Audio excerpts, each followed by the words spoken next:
Biznes haqida qisqacha aytib bersangiz. Bizni biznes faoliyatimiz tekstil mahsulotlari ishlab chiqaramiz, tayyor mahsulotlar. 2016-yildan beri ish faoliyatdamiz.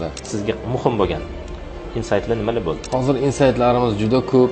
Kecha shunday ro'yxat qilib chiqsam, ancha o'zgarishlar kirib turibdi, ustoz Barak toping. 100 ga yaqin insightlar bir-biridan zo'r ketyapti. Shuni qaysi birini imini aytishni o'zim ham bilmay qolyapman. Barcha biznes egalariga tavsiya qilardim.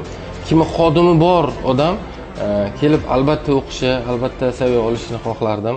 Assalomu alaykum. Assalomu alaykum ustoz. Alaykum assalom. Xush kelibsiz.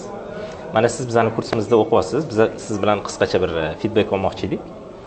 Siz biznes haqida qisqacha aytib bersangiz, nima bilan shug'ullanasiz, nechta xodimingiz bor?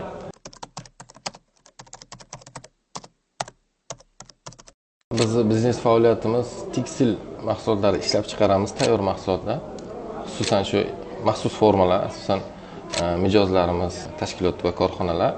Brendimiz Special 2016-yildan beri ish faoliyatdamiz shu sohada.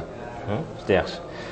Kursga kelishdan maqsad nima bo'ldi yoki bizani qayerdan eshitib keldingiz? Bizda kursga kelishdan maqsad ustoz, asosiy og'riqli nuqtamiz faqat xodimlarni boshqarish edi.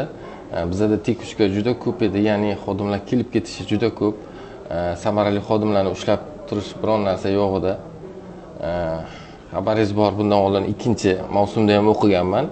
Haqiqatan ham og'riqli nuqtalarim bo'lganligi uchun o'qiganman. Shunda o'qiganimiz paytida ham ba'zi bir mavzularimizni, ya'ni shu HR rejalashtirish, yoki xodimlarni olish, yoki adaptatsiya, yoki bo'lmasam rekruting, uni ya'ni ishxonagacha keltirish, intervyu qildirish, shunaqa narsalarimiz yo'q edi-da. Uni qo'llaganimizdan keyin anchagina o'zgarishlar bo'ldi. Juda yaxshi. Shu sohada.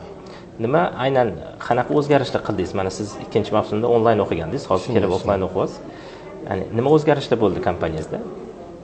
Birinchi navbatda xodimlarni biza ish qilayotgan ishini o'lcha olmaganmiz, baholay olmaganmiz. Shu baholash mezonini qo'ydik.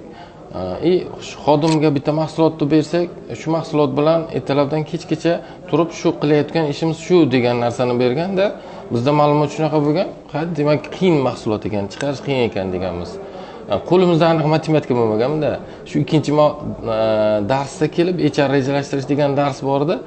Shu rejalashtirishda to'xtaqani shu bitta detalni xodimimizga berib bir vaqtida skat qilib bitta ko'raylikchi desak, ancha narsa oshkor bo'lib qolganda, shundan keyin o'sha kalla ishlashi boshqacharoq bo'lib, demak aytmoqchi bo'lgan narsangiz ba'zida xodimlarning o'zidan ya'ni bu narsani qila olaman yoki qila olmayman deganda bu subyektiv bo'lishi mumkin. Shunday.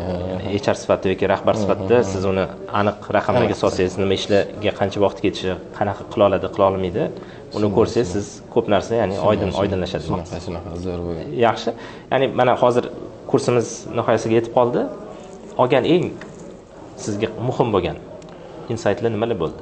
Hozir insightlarimiz juda ko'p. Kecha shunday ro'yxat qilib chiqsam, ancha o'zgarishlar kirib turibdi, ustoz Barak toping. Kaizenni kiritgansiz, zo'r HR metrika yo'q edi, oldingi o'lchov yo'q edi. Haqiqatan ham metrikani kiritgansiz, muzokara olib borish san'atini olib borgansiz, zo'r. To'g'risini aytsak, bizni jalb qiladigan yana shuncha anaqamizda shu mavzular bo'luvdi-da, haqiqatan ham zo'r. Haqiqiy insightlar, ya'ni xodimlarni olish jadvali bor edi oldingi darslarda, qanday oson jadvalda ko'rsatilgan. Yoki bo'lmasam saralashda yoki rejalashtirish oldindan ham bordi. Bu xodimlarni baholash mezonlari. Shu uchun bir kechani o'ziga hali insight so'raganingizga shu 100 ga yaqin insightlar bir-biridan zo'r ketyapti. Shuni qaysi birini imini aytishni o'zim ham bilmay qolyapman. Zo'r. Xudo xolasa bu narsalarni borib qo'llaganingizdan keyin albatta biror bir yaxshi tarafga o'zgarish bo'lsa, biz ham juda xursand bo'lamiz. Siz kursimizni kimlarga tavsiya qilgan bo'lardingiz? Barcha biznes egalariga, bu kimdir misol uchun HR degan tushunchaga kelganda xodimlarni boshqarish bo'lsa kerak yoki adel kadr bo'lsa kerak deydi-da. Hozirgi kunda shu HR termini ham hali ana chekka joylarga borgani yo'qda, HR nimaligini bilmaydi. Lekin men barcha biznes egalariga tavsiya qilardim. Kim xodimi bor odam kelib albatta o'qishi, albatta saviya olishini xohlardim. Shu Buxorodan kelgan 10 ga yaqin anaqa tavsiya qilganman. Men onlayn o'qiganman, xabaringiz bor. Shu tavsirlaganman, birontasini zo'rlab, majburlab biron narsa qilganim yo'q. Bitta oddiy telefon orqali shular ham kelgan. Chunki hammaga bu muammo bor. Biznes upravleniya, ya'ni biznes boshqaruv, menejment boshqaruv muammolari hamma bo'lganligi uchun hamma o'qishni tavsiya qilaman. Rahmat. ishlaringizga omad tilaymiz. Rahmat ustoz. Sog' bo'ling. Rahmat.